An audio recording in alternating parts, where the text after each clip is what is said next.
కష్టపడి దుక్కి దున్ని విత్తనం వేసి మొలక మొలిచినటువంటి సమయంలో వానలేక రైతుల హృదయాలలో ఒక వేదన ప్రారంభమైంది. ఉదయం లేస్తే రైతు యొక్క చూపు ఆకాశం వైపే. మేఘములు మబ్బు పడితే చాలు వర్షం పడి విత్తినటువంటి పంట ఫలిస్తుందనేటువంటి ఆశతో ఎదురుస్తున్నటువంటి క్రమంలో వర్షము రాక బెంబేలెత్తుతున్నటువంటి రైతులు.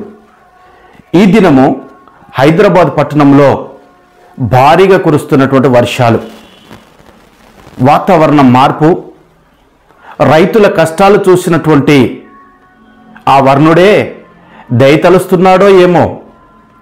రైతుల యొక్క కన్నీటి వేదన, రైతుల యొక్క హృదయంలో ఉన్నటువంటి బాధ ఆ వర్ణుడు ఎరిగినట్టున్నాడు. ఆకాశం మబ్బులు పరుస్తున్నాయి.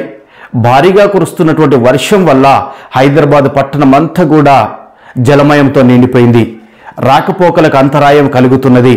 లోతట్టు ప్రాంత ప్రజలను అప్రమత్తం చేస్తున్నటువంటి ప్రభుత్వ యంత్రాంగము.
అడవి ఎప్పుడు